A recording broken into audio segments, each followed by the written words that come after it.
हरिओम.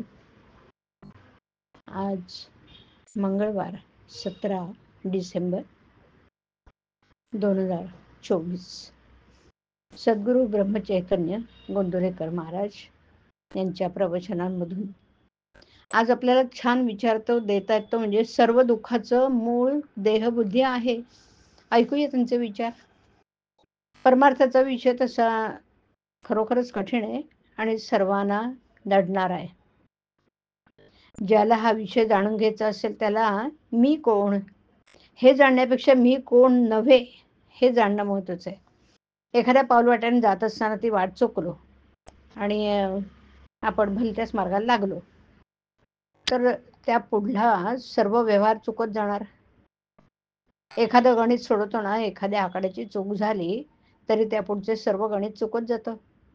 किंवा एखाद्या रोगाचं निदान बरोबर झालं नाही तर मग त्या रोगावर केलेली औषध उपाययोजना फुकट जाते.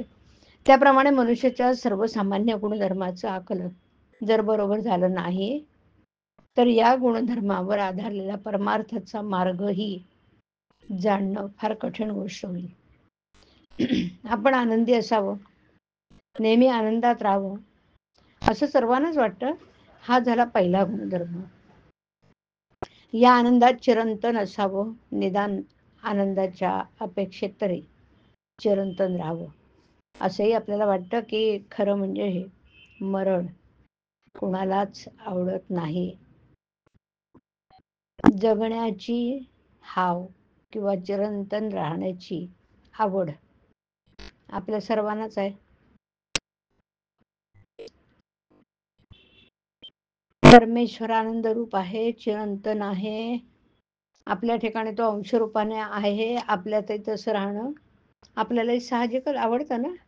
पण आपली मुळात वाट चुकली आणि म्हणून त्याच्या पुढचे सर्व व्यवहारही चुकत गेले की नाही.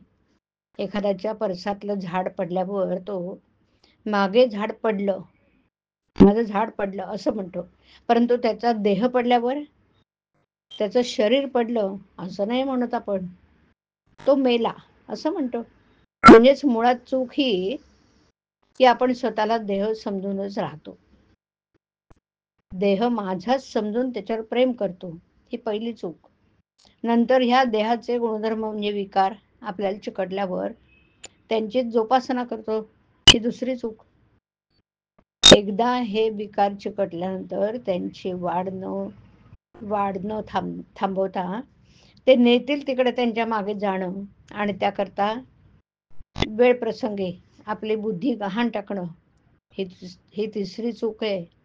आणि मग अशा रीतीने चुकाने चुका वाढत जाऊन आयुष्याचं गणित साफ चुकतं. एखादं झाड तोडायचं असेल तर प्रथम त्याच्या फांद्या तोडाव्या, त्या तोडाव्या लागतात. नंतर बुंधा तोडतात आणि मग तसं नीतिधर्माने वागणं म्हणजे देहाला लागलेल्या विचारांच्या फांद्या त्या तोडल्याप्रमाणेच आहेत. दुसरी योजना म्हणजे सगुण भक्तीची. सगुण भक्ती करताना माणूस क्षणभर का होईना स्वतःला विसरतो आणि मी तुझा आहे असं म्हणतो.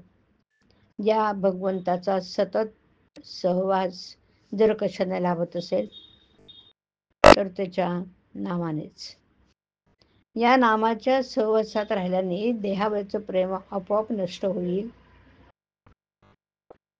आणि मग देहाने मांडलेल्या प्रपंचावरचंही प्रेम कमी होईल.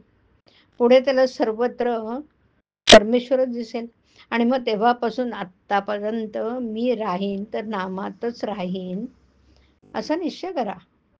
मला खात्री आहे राम तुमच्यावर कृपा करेल. मी कोणीच नाही, सर्व राम आहे आणि मी रामाचा आहे. या गोड भावनेमध्ये आनंदात राहा. हरिओम. हरिओम तत्सत. हरिओम.